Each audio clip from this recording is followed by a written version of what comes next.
Imagine waking up every morning to a heart filled with anxiety. Facing another day in the midst of divorce can feel like an insurmountable mountain.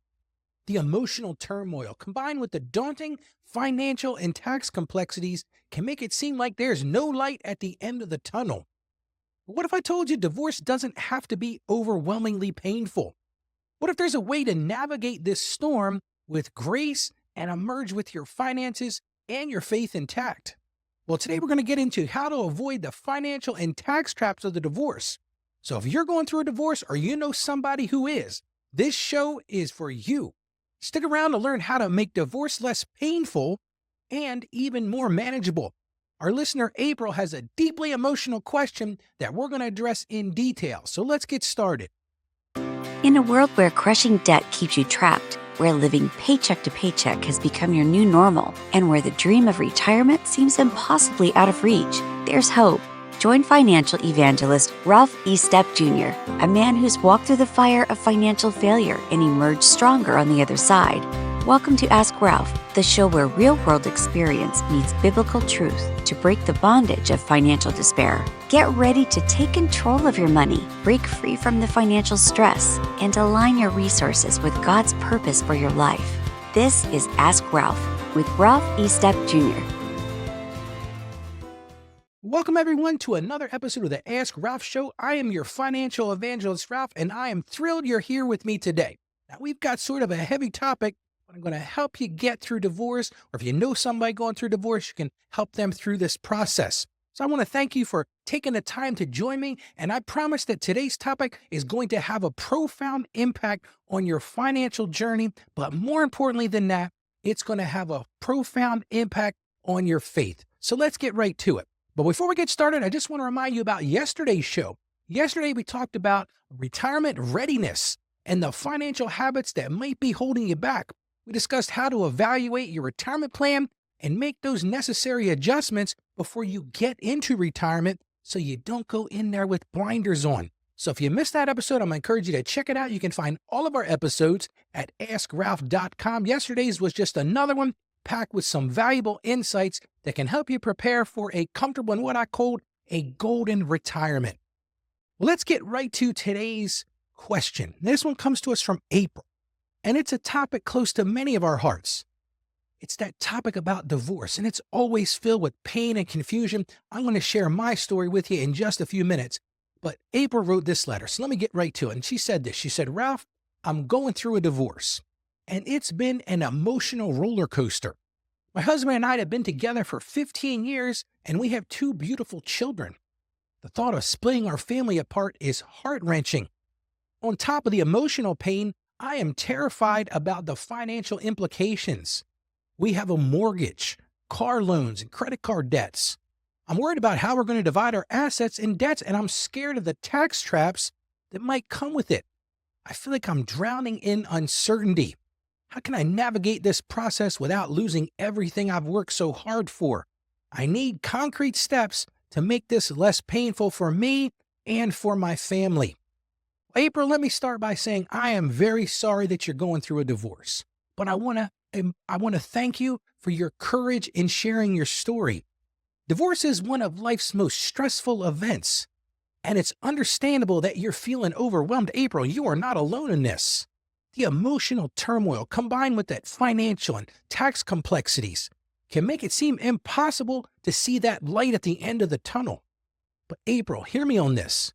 I want you to know you're not alone. I've seen many clients who go through this. I've been through it myself, and with careful planning and a focus on those Christian principles, and that's one of the things I'm really going to hammer home today, you can navigate this process with grace. And that's the whole goal. I want to tell you how you can navigate this process with grace. I'm going to give you some tips, both emotional, spiritual, and most importantly, business and tax related. Because April, I've been in your shoes. I've seen clients lose their sense of financial security. I've seen them struggle to find their footing again. But I've also seen stories when they emerge stronger, they emerge wiser, and even more resilient. So today I'm going to give you some concrete steps to make this journey less painful and more manageable. And listen, if you don't hear anything else I'm fixing to say, April, there is hope, and you will get through this. And remember, if you've got a question just like April's, maybe it's not about divorce, maybe it's about some other financial or faith topic, you can submit it by going to justaskralph.com, because here's the truth. I love answering your questions. It's the central part of this show. My goal is to provide you with some answers you need to find that financial peace of mind. Well, April, let's get to our Bible verse of today, because I really want that to guide our discussion. And this Bible verse is kind of harsh, but it's one of the ones that really touches directly on the topic of divorce. And it comes from Malachi. I don't use that book very often in the show, but this verse was perfect for today. And it comes from Malachi chapter 2, verse 16, and it says this: "For the Lord, the God of Israel, says that he hates divorce, for it covers one's garments with violence. Therefore, take heed to your spirit that you do not deal treacherously." Now, I read that and I'm thinking, it's one I hadn't really seen in the Bible too much. And I thought, wow, that is harsh. But it does remind us of something. And it reminds us that while divorce is not God's ideal, he definitely doesn't want to see divorce. It does acknowledge its reality. And it encourages us to handle this divorce process with integrity and wisdom. Because see, we are Christians. And as Christians, we're called to act with honesty and transparency, even in midst of this terrible emotional and financial turmoil. We got to seek reconciliation where possible, and we've got to prioritize the well-being of all the people involved. Unfortunately, a lot of times in divorce, it becomes a battle. And this verse sets the tone for our discussion today. I just really wanted to focus on that, because I want to remind everybody to approach divorce with a spirit of grace and a spirit of understanding. Well, today I'm going to start with a little gratitude. I am grateful for the opportunity to help people like April navigate the complexities of divorce. And I'm thankful for the experiences and the understanding that the Lord has given me to assist others in overcoming these financial challenges from a place of faith. That is really what we talk about on this show here. So it is a privilege to use that knowledge and use that expertise I've garnered over the past 30 years doing this to make a difference in people's lives. I thought today I'd start by sharing my story of divorce. Now, this is not going to be what you were expecting, because mine started when I was about 8 years old, and I can still remember. Let me paint a picture for you. I remember it was a cool summer morning, and I remember my dad came to my sister and I think we were watching like the Sunday morning shows or whatever, and he said to me, he said, "Listen, your mom and I need to have a discussion, and we're going to be a little bit, so don't interrupt us, don't bother us." Now, I think at the time I'm maybe 8, so I think my sister's about 4. And so my mom and dad, they head out onto the back porch. We had a split level house, and on the back we had like a concrete pad and had a nice little porch overhang. And like I said, I think I was about 8. My sister was about 4. So mom and dad head out. And of course, we're two nosy little kids. We're thinking, what's going on out there? Mom and dad are out there talking, sort of an unusual circumstance. Dad made it very, I say formal, for lack of a better way of saying it. And listen, I'm 8 years old. I don't remember a lot of this, but I remember this. This stuck in me for so long. So my sister and I were sitting there in the rec room, which was right off the porch, and we're listening. We're trying to hear what's going on out there. And then my sister and I start thinking, well, must be something fantastic. We start thinking, well, maybe mom and dad are planning for another summer road trip. That's something we used to do when we were kids. We would take road trips all over the country. My dad was selling insurance at the time, and he would travel for this seminar, and he would travel for this seminar, and my mom and I would tow along, and my sister, we'd tow along. It was always a big journey. I remember going to Aspen, Colorado. I remember going to Des Moines, Iowa. So for an East Coast kid, like, this was our big trip. So my sister and I were thinking, oh, well, maybe this one's going to be to Walt Disney World or some other exotic location. And then we thought, well, you know what? Maybe it could be they're in the backyard. We figured it out. They might be discussing putting in a swimming pool. We'd be able to enjoy that for years to come. And I remember sitting there creating this vision in my head of this huge Olympic-sized swimming pool with a water slide and with a tall diving board. And I pictured those pool parties with all my friends, and those July 4th barbecues with all the food, everyone could eat, all topped up with some fireworks at dusk. And then I thought, you know what? No, I bet you it's that road trip. I bet you it's that road trip to Disney they were planning. So I pictured my sister and I, we were going to be standing in front of the castle at the Magic Kingdom with the Disney characters, eating some cotton candy, and enjoying all the rides. And I'd only seen these on TV. Well, the reality was a lot different than that. And I guess the first inkling of that things were not okay was when I could faintly hear my mom sobbing. And see, I knew that sound. And it was at that moment I started to feel something was really wrong. I started to feel like, wait a minute, something's not right here. And I think about it now, it seemed like it was just sitting there for hours and hours and just wondering what's going on. And by this time, my sister and I, we were perfectly quiet. And I'm just hoping I had heard something wrong. Maybe it was a cry of excitement. We were playing in this swimming pool or we were going on this trip. And by this time, my sister and I had moved closer to that back door. We had one of those screen doors and we're trying to listen. And then all of a sudden I heard it. I heard my dad say, well, Lynn was my mom's name. We better tell the kids. And it was at that moment I realized that the next few words I was going to hear was going to determine how this whole day was going to go. And I didn't think about it at the time, but for that matter, those next few words were going to determine how the next few days are going to play out. And at the time, I never imagined that little meeting on the porch with my mom and dad would affect my entire life. So it seemed like for ages, and finally my dad comes in and my mom was right behind him. I looked at my mom and her eyes were just blood red. And it was so obvious she'd been crying.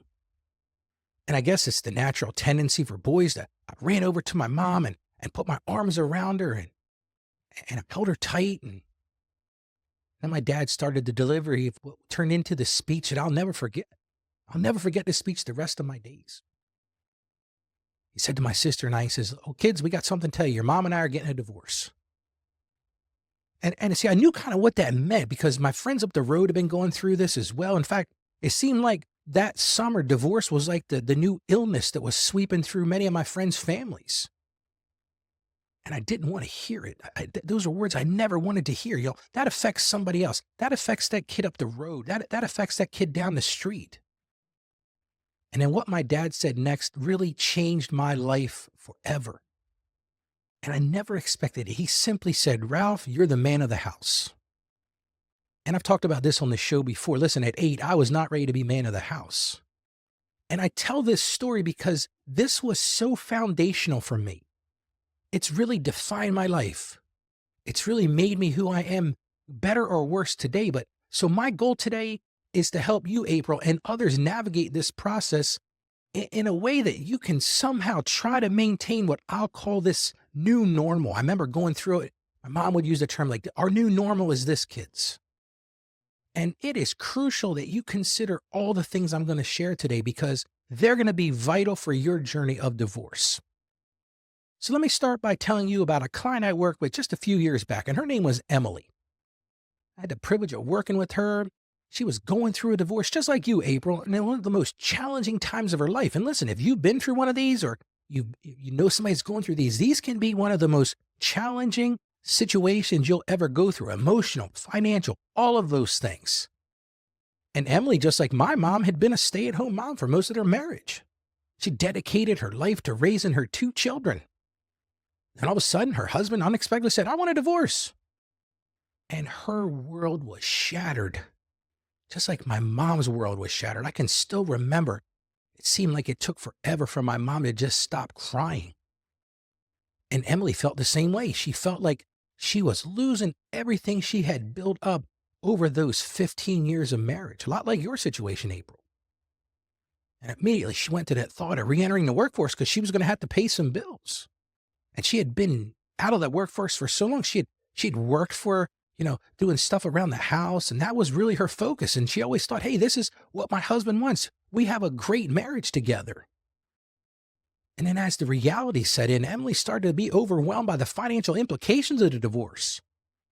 She started to think about what is going to happen, what's going to go on with the finances, with the house. And she reached out to me. Her and her husband had been clients of mine for many years. And she would call me routinely. I would always tell when it was her. Her voice would always be shaken. She'd always be worried about something. And she would tell me about the sleepless nights, that constant anxiety, and that deep-rooted fear of losing everything she had worked so hard for. And I remember one day, she told me this story after the fact. She shared a particularly interesting moment. She was sitting at her kitchen table. It's funny because I can still see my mom doing the same thing. She was surrounded by piles of paperwork. She felt like she was drowning in a sea of uncertainty. This was stuff she had never handled before. And she said at the time the kids were with her father, and she said, Ralph, she said the silence in the house was deafening. It was just me at this kitchen table and all of this paperwork that I had to sort through. It was the father's weekend for the kids. And man, I've been through that. I know what that's like. And the weight of her situation felt so unbearable. And I remember her reaching out to me later that weekend. She said, Ralph, I don't know how I'm going to get through this. She shared with me, she said, I feel like I'm drowning and there's no one to throw me a lifeline. I am totally by myself. And it was in that, what I'll call her darkest moment, that she found resilience. And rather than sit there and be overwhelmed and taken back and just wallow and all that, she decided to take action. She booked a call with me. She scheduled me. She came in and sat down with me. And her and I worked together. We created a plan to both minimize the financial impact and navigate those tax traps. And that's what I'm going to talk about today on this show. I'm going to talk about how to handle the finances, how to navigate the tax traps, and also talk about some interesting ways to get through the process without breaking everything in front of you. Now, for working with Emily, the first step for us was to create a realistic budget because we had to come to that realization that her life was, like my mom called, the new normal. Her financial situation was different. So we sat down together. We went through her income sources. She had, at this time, had gotten a job. We went through all of her expenses, from grocery bills to utility bills and everything in between, just like I do with everybody that I work with. And listen, it was a detailed and sometimes it was emotional. There were times when we'd work together, she would just break down and cry because she would say, Ralph, I never expected I have to handle all this stuff. But she needed to understand it. If you're listening to this, April, if you're listening to this, anybody else who's listening to this, you've got to start with understanding what you have and where your money's going. So we started to make some progress on the emotional front, but Emily was still struggling emotionally. I say oftentimes in my practice, I wear many hats. One's the tax hat, and I've got the financial hat. I've got the counselor hat. I got the emotional hat. But this was really over my skis. I wasn't really sure how to help her. She would always tell me, she said, I feel isolated. I feel alone. Now, she had the support of her family and friends. She would tell me about her girlfriends who would come over and help her out and get her through these weekends that were tough when her kids were away. But then she started to have those fears about how was this divorce going to affect her children? And how could she explain the changes that were going to happen to them? So again, I was over my skis on this one. I said, Emily, listen, I think you really need to get support. One of the best ways you can do that is going through your faith community. And I encourage her to reach out to her church, reach out to other organizations that help people through this.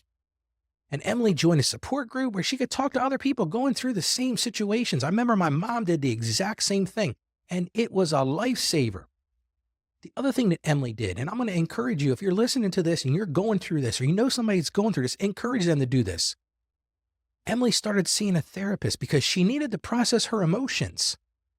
And bigger than that, she needed to develop some coping mechanisms. And one of the biggest challenges Emily faced was dealing with this emotional roller coaster of the divorce process. I remember her saying it to me one day. She said, Ralph, it's like I'm on this roller coaster going up and down and up and down and sideways and upside down. There were days when she said, Ralph, I feel like this is great. I've got this figured out. I am on this.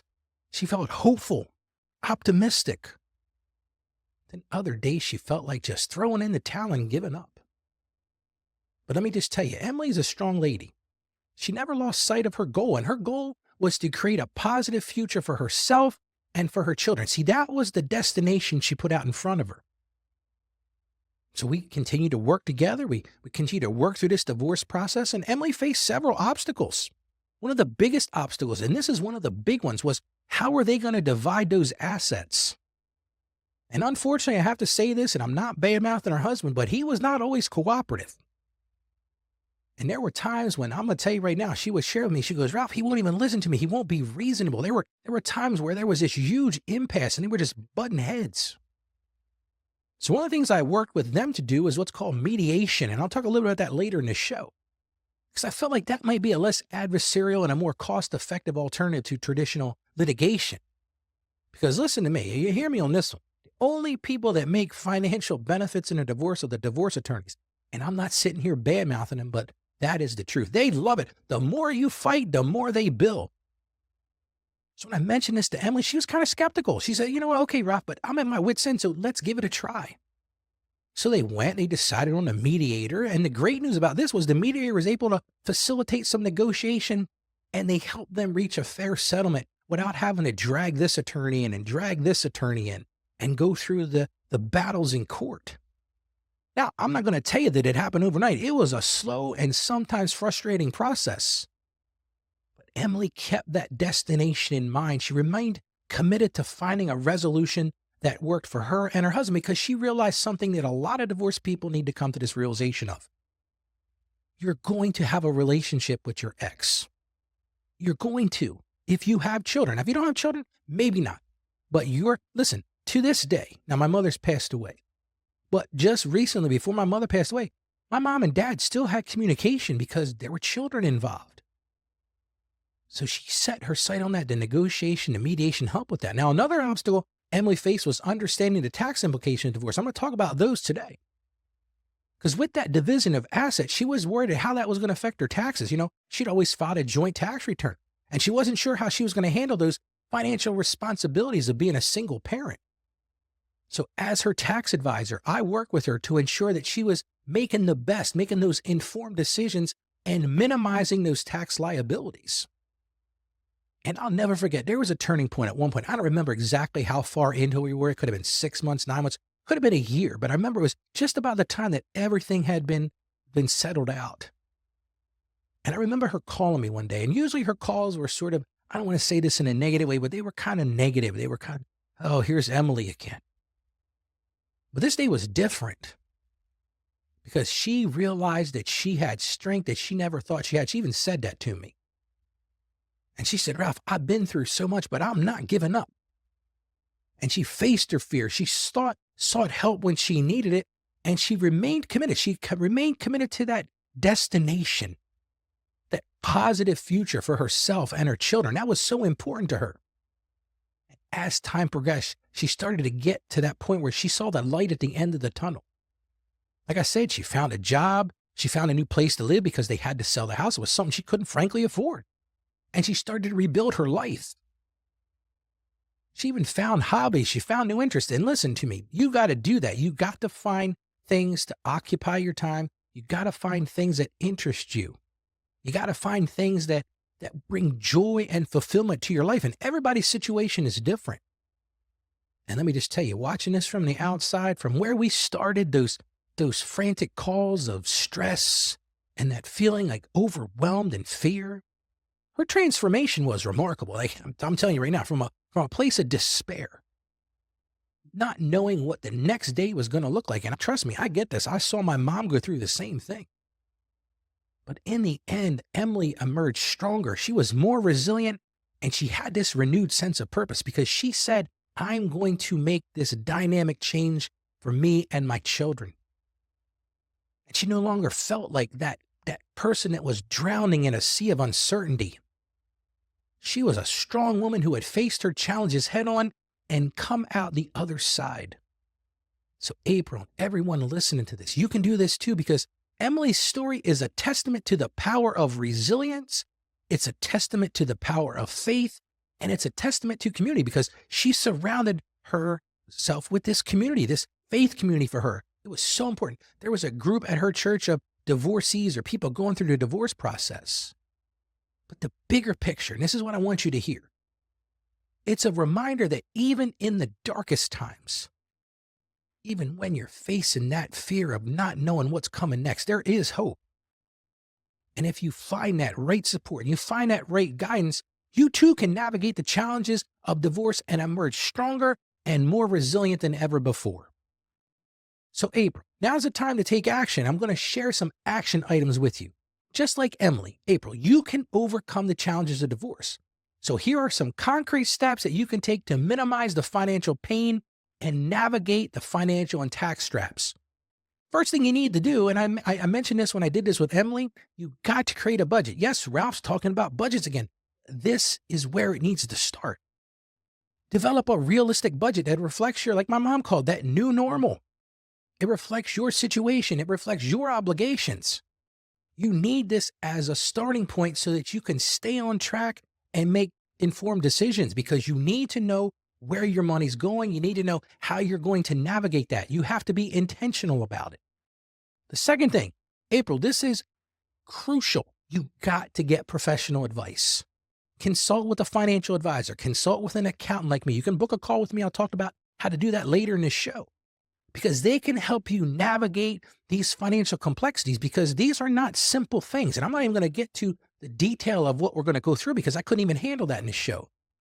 But you need somebody to help you, guide you on that boat, on that mission, on that journey, because you need to make informed decisions. One of the things I learned with Emily, and my mom and dad didn't go through this. Theirs was pretty amenable. Actually, it was kind of an interesting situation looking back, but I was 8, so I didn't really know all the nuances of it. But one of the things that we did with Emily, and I think you really need to consider this, and I'll talk a little bit about this in a minute, but consider mediation. Mediation, it breaks down that adversarial, that situation. It's more cost effective. You're not paying for traditional litigation. And it really, and listen to me, hear me on this. If you and your spouse, your ex-spouse to be, can reach a mutually agreeable settlement, trust me on this one, that's what you want to do. You don't want to battle. It's not worth the fight. It's not worth, because the only people that make money in that are the attorneys and the court system. Another thing I'm going to encourage you to do is maintain transparency. And this isn't easy. If you've got a spouse that, like Emily's spouse, wasn't cooperative at times, but you need to take and own your Christian faith. You need to wear that armor. You got to be honest and transparent with your spouse about your finances. That goes for both parties. Because if you are, it can avoid those complications in legal disputes. Listen, I've handled what I call forensic accounting for these type of situations, where I'm hired by somebody to go in and figure out what this person has. Those are not good situations. I honestly don't like doing them, but somebody's paying me to do it and I'm trying to help them. But it could have all been avoided if you had just been transparent. And listen, 9 times out of 10, that game plan doesn't help anyway. Next thing, another very crucial thing you need to do is build that emergency fund. You're like, oh, Ralph, here he goes. He got talking about budgets. He talked about emergency funds. But yes, you need to have this. You got to be prepared for the unexpected, because you're going to have expenses during divorce that you're not going to expect. Things are going to happen. Maybe you're the sole person at the house now, and you've got to handle all the repairs. You've got to handle all the maintenance of that. And my mom went through that situation. Because you're going to need this financial safety net. You don't want to add on to that strife and that struggle and that emotion more financial woe. You want to reduce the stress, and having that emergency fund can reduce that stress. Now, here's what a lot of people don't think about. This is like a real practical situation. Health insurance. Because maybe you don't have health insurance after a divorce. Maybe you are on your husband or wife's plan and then you're not married anymore. You got to look at things like COBRA. You may need to look at the Affordable Care Act, the health insurance marketplace. A lot of people don't think about that, but that, first of all, you got to be prepared for that. Second of all, it's not cheap. COBRA insurance is expensive. The marketplace may very well be expensive. Another thing you got to think about is maybe you got to sell some assets. You need to cut down, like Emily did. They had to sell the house. She had to downsize. She had to go to something she could afford. But again, this is where you want to talk to a financial professional to make sure you're not making a huge tax mistake. It could lead to tax costs. It could lead to penalties and lead to interest. Now, here's a pro tip I'm going to tell you. This one, you got to listen to me on this one. I have dealt with this so many times with clients, and it's not funny. It's avoid lavish spending. One of the things I see people do when they break up is they want to try to compete with each other. And they go through this process. They bought this, and they got a new car, and this one got this, and this one got that. This is not a time to be lavish in your spending. When you're going through this process, be prudent with your finances during this time. It's not a time to go spend a lot of money, because this is a new reality. My mom said it best, our new normal. Well, you might have been used to charging up that credit card every month because you had more income between the two of you, and it was no big deal. It's like, We went out to eat whenever we want. We took a vacation whenever we want. I went to Amazon, bought whatever I want. Well, guess what? The reality is now you might not be able to do that. Which leads me to another thing. You got to understand, maybe you're in a situation where you're getting alimony or child support. Those things have an end date. All the more reason to understand what that budget looks like. And you got to factor that into your long-term financial planning, and you got to budget accordingly. Which leads me to the final recommendation I have, that is that start this early. Early financial planning is crucial to minimize those negative financial consequences and protect your family's future. A lot of people live on that alimony. They live on that child support. And all of a sudden the kid turns 18. It's like, oh, wait a minute, where did my money go? You got to plan ahead for that. Be prepared for that inevitability. Well, now let's talk about those common tax traps. I've alluded to these a few times. I just want to take a few minutes and talk about some of the more common ones, because divorce can have a significant tax implication. Here are some key ones to watch out for. And this is one that a lot of people don't think about. Your filing status on your tax return. But more importantly than that, your filing status with your employer as it relates to your payroll. Because the thing a lot of people don't realize is whatever your marital status is on the last day of the year, that's what it's considered for the whole year. So listen, yeah, you're right. So if you get April, think about this one. If you get divorced on the 31st of December, guess what? You're considered single for the whole year. Now, you may be able to file head of household. You may be able to do something like that. But this could significantly impact your tax, because if you set your tax planning at the beginning of the year, you filled out that W-4 with your employer, and you said, hey, I'm married, I'm going to do this, this, and this. Well, then all of a sudden your tax situation has changed and you don't have the time to recover it. So if you're going through a divorce in the current year, plan ahead, plan with what that filing status is going to be at the end of the year, and make those adjustments to your W-4 right away. Another thing that leads right to that is dependency. If you've got children, there's going to be a discussion about who's going to claim them as dependents, because you've got to understand what the tax benefits of that. Maybe you only have one child. You can't split the children. It sounds like a terrible thing to say, but you can't split the children. Well, you might have to alternate back and forth. And this will impact child tax credits. It'll impact your filing status, whether you're able to file head of household. It'll impact whether you can get education credits. All of those things are things that you've got to consider. So we're talking about the emotional stuff. We're talking about the financial stuff, but this is where the rubber meets the road. And these tax items, a lot of people overlook. We talked about this with Emily, April. You may be going through this as well. And that is that property division. You've got to understand the tax implications of selling those assets, like that family home, or maybe you got retirement accounts, because that sale, that family home could trigger a capital gains tax. Again, it depends on your situation. Reach out to somebody like me or a trusted financial advisor and understand that. Just like if you've got retirement accounts and your divorce decree or what you come up with breaks those things out, there are tax implications to that. You've got to understand what those are. I'm not going to talk about alimony, but understand alimony. A lot of those rules have changed since 2018, but if you're in a divorce already and you have alimony, just understand that there's some complications to that. Another thing I want to talk about is child support. See, child support typically ends when children reach a certain age, which could impact your budget. It could also change your tax situation. So you've got to understand the tax implications of child support payments. Now, listen, child support is not taxable income to the person receiving it, and it's not a tax deduction for the person paying it. So let's start there.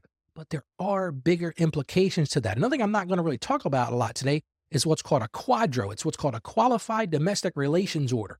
Now, this is where the court or your divorce decree can facilitate transferring assets, retirement assets specifically. Like if you've got a 401k plan or an IRA and there's some transfer that's going to happen to the divorce, you can do those transfers because of this quadro without penalties and without tax liabilities. But again, you've got to structure it correctly, which leads me to the next thing. You got to avoid those tax issues with dividing assets.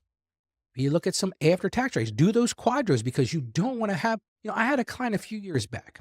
They were going through a divorce. Well, about 6 months before their divorce was finalized, they came up with this boneheaded idea.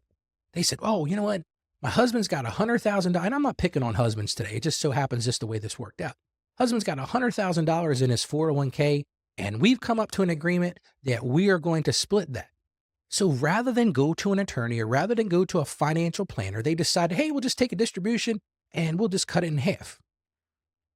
What they didn't realize at the time was that distribution came out in the husband's name, Social Security name is his account, came in to get his taxes done, and all of a sudden he's got $100,000 worth of income. In addition to that, he had a 10% penalty because he wasn't 59 and a half. So you've got to understand that. You've got to understand the tax implications of that. Meet with somebody. Spend some money with a professional. You also have to understand transferring assets. And maybe it's just not your family residence. Maybe you've got a rental property. Maybe you've got a vacation home. All of those things could trigger tax consequences. So again, you've got to understand those before you get to that. Another thing you got to understand is there might be some tax relief. If you filed tax returns and maybe you owe the IRS, there are some things that tax professionals like myself can help you get through to where maybe the IRS is coming after you. There's some innocent spouse rules. Again, I can't get into those today because it would take us an hour to discuss it. But consult with a tax professional if you've got back taxes. Now, things we talked about, and one of the things that Emily really wanted to do, this is one of the things she said, it's something my mom and dad did the same thing. They wanted to find ways to find common ground. They didn't want to be in this battle because the truth of the matter is divorce can be emotionally and financially draining. Like we talked about, the only people that make money in divorce are the divorce attorneys. But there are some practical ways that you can use to find common ground and avoid spending thousands of dollars on attorneys. So here's a couple tips. First thing, open communication. Remember what I said. Emily's husband wasn't cooperative. But be open, be respectful with communication. This is somebody you loved at one point. This is somebody you were married to, you may have children with. Stop the accusations, stop the infighting. This is one of the things that drives me crazy. When I meet people and they're bad-mouthing their ex-spouse and the kids are right there. Come on. Stop doing that. Find mutually beneficial solutions. Like I talked about mediation. I'm not going to go down that road again, but mediation is one of the things. And this is one of the cool things. I've read about this when I was preparing for the show, and it's what's called collaborative divorce. I just want to take a couple minutes and explain this. So this is an option. See, collaborative divorce is where both parties work with attorneys to reach a settlement without going to court. Now, you got to be careful how much you spend here, but this is an approach that focuses on cooperation and mutual respect. It's a process where couples work together with a team of professionals. They might have an accountant. They might have a financial planner. They may have an attorney. And they come up with this agreement ahead of time. Like I said, it's a team of professionals. And usually what happens is each spouse will hire their own collaborative lawyer. The couple works with a team of professionals. This could be therapists. This could be financial advisors, child specialists. And they really lay out all the aspects of the divorce in detail so that they don't have this big aha moment of what happened here. One of the big things that does is, one of the things that you do when you go into this is you sign this thing, what's called a commitment of cooperation. And I thought this was really a novel idea. So both spouses, the lawyers sign a participation agreement that they are going to agree to work cooperatively and respectfully to reach a settlement. Now, here's the thing, because this doesn't always work, but if the process fails, the lawyers have to withdraw, and then the spouses have to hire new attorneys if they decide to go to court. So it's like they're not going to be able to battle with those same attorneys. And this leads to transparent communication. You're working with neutral experts that are really focused on the future. They're trying to figure out a way to get to that destination. Because guess what? If you've got kids, you're going to be co-parenting. One of the beautiful things about this is how cost effective it is. It's so much more cost effective than traditional, and it's confidential. So this is one of the things you could consider. I'm not going to spend much more time talking about it, but that collaborative divorce process, April, it can minimize the emotional and financial pain of divorce, and it helps you focus on a brighter future for yourself and your family. And trust me, April, you're going to get to a point where that will be your goal. Well, now let's move to some practical steps you can take. First thing I want to encourage you to do, seek support. Lean on your faith. Lean on your friends and family to navigate these emotional challenges. It's okay to share your feelings with others because they can help you get through this rough period. Maybe you do like Emily did. You join a support group where you can talk to others in the same situation. Another thing I'm going to encourage you to do is therapy. Listen, you want to do this.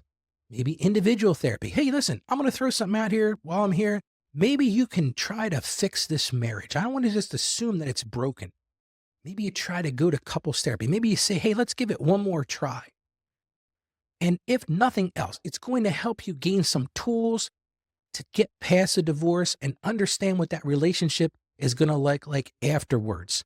I've seen couples do this who ended up getting divorced, but it helped them build a structure for moving forward. One of the other things I'm really going to tell you to focus on is self-care. You got to prioritize your physical and emotional well-being while you're going through this. Make sure you exercise. Make sure you're eating healthy. Listen, I'm not a health expert, but do this. Find some relaxation techniques. You got to take time to reinvest in yourself. Keep your normal routines as much as you can and focus on the future. You have to acknowledge this is going to be a painful period. But focus on, just like Emily did, focus on that destination of what that looks like when you're past this divorce. I talked about this the other day, and that's forgiveness. You've got to learn to forgive. This is going to be a time when you're going to be faced with a state of finding grace for this person that used to be your spouse. And you got to do that. You might not want to do that. Maybe there was adultery. Maybe there was all kinds of other things that went into this, but trust me. Hear me on this. You're going to need to find a place of forgiveness, not for that other person. Maybe they don't even deserve it, but you got to find it for you, because if you continue to carry that emotion and that stress, it's just going to weigh you down. And you're going to work through what I call the emotional stage of divorce. You're going to go through that denial, just like I did as a kid. At first we're like, no, this can't be happening. Why is dad packing his stuff? And then you're going to get angry. I remember being so angry with my dad at times, like, Dad, how could you do this? How could you tear apart our family like this? And then you start that bargaining process. Oh, Dad will let me do this, and and then there's this depression. I remember my mom suffered with that, something fierce. And that lasted for years. But finally, I remember, and it wasn't like there was this magical moment, but you will find a place of acceptance. But embrace this. Understand that this is the natural part. It's just like when you lose somebody. It's no different than that. This is a natural part of that grieving process. And you've got to work through them and get that support, but have that self-awareness, have that self-care, because in the end, if you navigate this the right way, just listen to me on this, you will emerge stronger. You're going to be wiser, and you're going to be more resilient. If you want to go deeper into today's topic, like as if I hadn't gone deep enough, be sure to check out my daily blog post. You can do that at askralphpodcast.com/blog. I go into more detail. There's some more resources out there. It's what I use to create today's show, and I just wanted to provide that for you. Again, that's at askralphpodcast.com/blog. Well, now let's get to our reflection questions, because we certainly have a lot to reflect on today. And I just want you to use these as a time to reflect, on a time to meditate and really consider what we've talked about today. Let's start with the first one, and that's this. What steps can you take today to create a realistic budget that reflects your new financial situation? You can't put this off. You've got to face this head on. And it might be ugly. You might look at this thing and say, Ralph, how am I ever going to do this? But you've got to get to the point of looking at that and putting pen to paper. Maybe you've got to make some changes. Maybe you've got to get another job. Maybe you need to downsize. Maybe you can't live in the home that you thought you were going to live in. But until you put that intentional spending or that budget together, you're not going to know. So that's the first step. Second thing, ask yourself this question. How can seeking professional advice help you navigate the financial complexities of divorce? Think on that. Think about the things you don't know about. So many of my clients don't understand the financial complexity of this. They don't understand the nuances of this. So think about where and how you're going to hire those professionals. And number three, this is my little takeaway reflection question, because I think this is really the key to getting past it, getting to that point of acceptance, getting to that point of forgiveness and grace. And that is, what role does transparency play in minimizing complications and legal disputes during the divorce process? Think about that for a second. Be transparent. Be honest.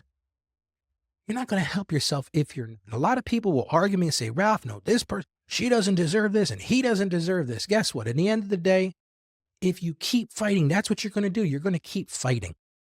Now, if you find value in today's show, I want to ask you to consider supporting us. Your support allows us to reach more people with this message of hope and help those who are dealing with trying to navigate these difficult financial issues. It's real simple to do it. You go to askralphpodcast.com/support, and your support is a way to partner with me to grow the show and impact others who are facing the same issues we've discussed today. Maybe they're going through tough times. It encourages others to get through this. I'm also encouraging you at the same time to support the show by sharing it with others. Just send them a simple email or text and say, hey, I know you're going through a divorce. I know you were talking about having to go through divorce, or maybe they're already past it and they just need some reassurance. Just share the show. Just send them to askralph.com, because here's a little story. Here's the truth. It's our obligation as Christians to reach out and help others. Now, maybe after listening to this, you're feeling overwhelmed. You're like, Ralph, man, I am not ready to navigate this on my own. Well, the great news is I can help you. Been through this with many clients. I understand it. You don't have to walk this path alone. You can book a call with me. Just go to askralph.com. At the top of the screen, you'll see a button that says book a call with Ralph. And let's work together to help you get through this, help you see that destination at the end. I'll help you put together an individual plan tailored to your needs. Again, go to askralph.com and take that first step towards building that financial peace of mind. Well, before I end today, I just want to share a couple pieces of mail that we got. These are some quick messages that we got that demonstrate how the show is impacting people and impacting the lives of our listeners. This is the first one. This one came from Teresa, and it says, Ralph, your show has been a lifesaver for me. Practical advice and a Christian perspective have given me the tools I need to navigate my divorce with grace. Thank you for being a beacon of hope during this difficult time. Well, Teresa, thank you for being a listener, and I am so glad to hear that you're navigating your divorce with grace, because that is the secret sauce. We got one other letter, and this one came from Bernadette, and it said this. She says, Ralph, I've been listening to your show for a while now, and it's made a real difference in my life.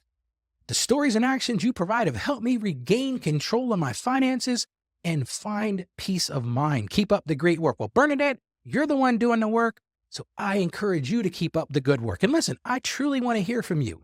Your letters and messages, they keep me going. They make me stay motivated. They make me think of new topics for the show. It helps me produce this daily content, which some days is not easy. I try to think of, what do people want to hear? So here's what I'm going to ask you to do. Email me. Send an email to ralph@askralph.com. Just send it right to me. Say, hey, Ralph, I really appreciate what you're doing. Or, Ralph, I don't like when you do this. Or, listen, I'll take it from all sides, positive, negative. If you got ideas for the show, send them to me, ralph@askralph.com. Now, tomorrow we're going to be discussing an equally important topic.